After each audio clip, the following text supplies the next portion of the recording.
Hello दोस्तों, महाउपनिषद में एक श्लोक है, अयम निजः परो वेति गणना लघु चेतसाम उदार चरिता नाम तू वसुधैव कुटुंबकम। अर्थात यह मेरा है वह पराया है, ऐसे छोटे विचार के व्यक्ति करते हैं। उच्च चरित्र वाले लोग समस्त संसार को ही परिवार मानते हैं। आज निर्वाणा मॉन्क से स्वामी विवेकानंद का अमेरिका के शिकागो शहर में दिया हुआ संबोधन है। इसका आधार महाउपनिषद का यही श्लोक है।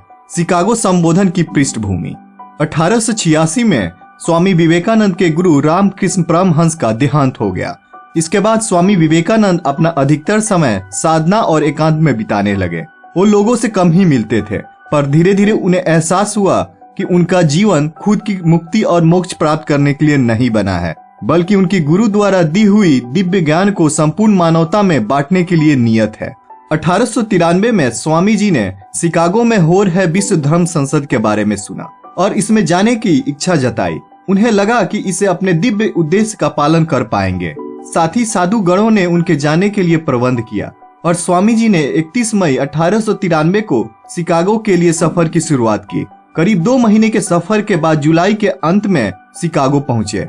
वहां पहुंचने के बाद ये सुनकर चकित हो गए कि धर्म संसद सितंबर महीने से पहले शुरू नहीं होगी और इसमें शामिल होने वाले डेलीगेट्स के रजिस्ट्रेशन का समय पहले ही खत्म हो चुका है।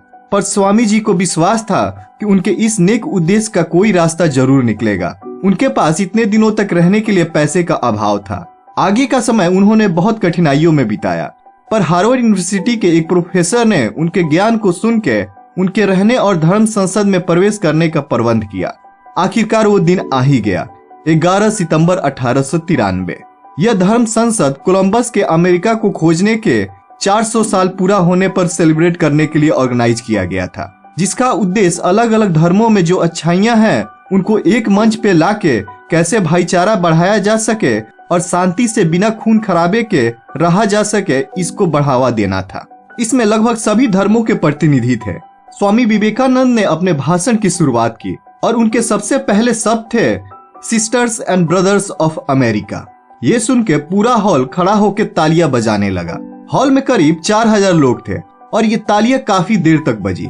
अभी तक सारे स्पीकर्स ने लिखी हुई स्पीच को पढ़ा था, पर स्वामी जी ने ऐसी कोई स्पीच तैयार नहीं की थी।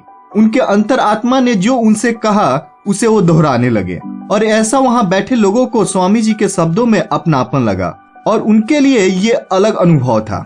आगे स्वामी जी ने अपने भाषण में कहा कि मैं विश्व के सबसे पुराने साधु परंपरा धर्मों की जननी और सभी संप्रदाय और पंथों के करोड़ों हिंदुओं की ओर से आपका आभार व्यक्त करता हूँ। मैं उस धर्म का अनुयायी होने पे गर्व महसूस करता हूँ जिसने दुनिया को टॉलरेंस और यूनिवर्सल एक्सेप्टेंस का पाठ पढ़ाया है। हम सिर्फ यूनिवर्सल टॉलरेंस में ही विश्वास नहीं रखते, बल्कि सभी धर्मों को सच मानते हैं। मुझे गर्व है कि मैं ऐसे देश से हूँ जिसने इस धरती के सभी देशों और धर्मों के परेशान और सताए गए लोगों को शरण दी है।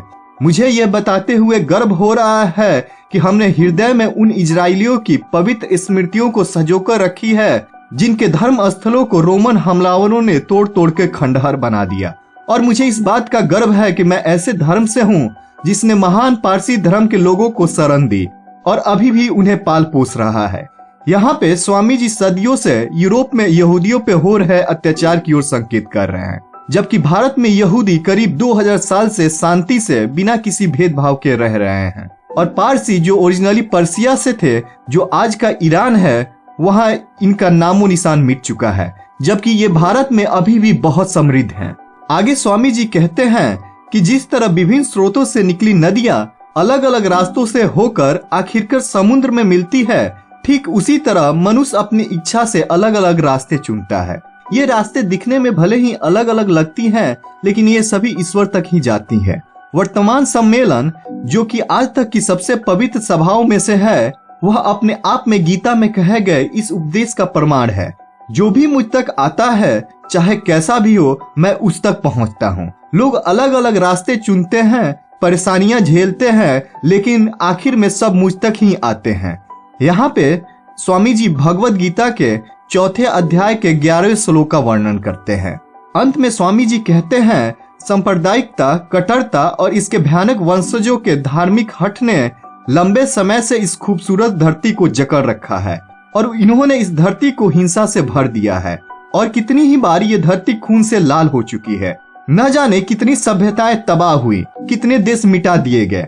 यदि ये खौफनाक राक्षस नहीं होते तो मानव समाज कहीं ज्यादा बेहतर होता, जितना कि अभी है। लेकिन उनका वक्त अब पूरा हो चुका है। मुझे उम्मीद है कि इस सम्मेलन का बिगुल सभी तरह के कट्टरता, हठ धर्मिता, दुखों का विनाश करने वाला होगा, चाहे वो तलवार से हो या फिर कलम से। यह धर्म संसद 11 सितंबर से लेके 27 सितंबर तक कुल 17 दिनों तक चला। आगे के दिनों में स्वामी जी ने कहा कि जैसे कुएं के मेढक को लगता है कि कुएं से बड़ा इस दुनिया में कुछ नहीं है, वैसे ही दुनिया के सभी धर्म के लोग अपने धर्म के कुएं में हैं और उनको लगता है कि उनके धर्म से बड़ा कोई नहीं है। हमें इस कुएं से बाहर निकलना होगा और हकीकत को जानना होगा। यहाँ पे स्वामी जी के कथन का आधार ऋग्वेद का एक श्लोक है, एकम सद्विप्रा बहुधा वदंती। मतलब सत्य एक है जिसे बुद्धिमान व्यक्ति अलग अलग नामों से बुलाते हैं। इस कंटेक्स्ट में इसका मतलब यह है कि ईश्वर एक है जिसे विभिन्न धर्मों के लोग विभिन्न नाम से बुलाते हैं।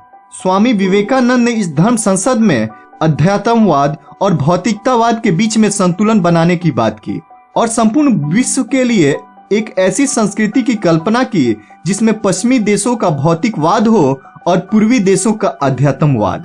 पश्चिमी देश विज्ञान और तकनीकी के ज्ञान में बहुत आगे थे, जबकि पूर्व के देश अध्यात्म और नैतिक मूल्यों के ज्ञान में काफी आगे थे।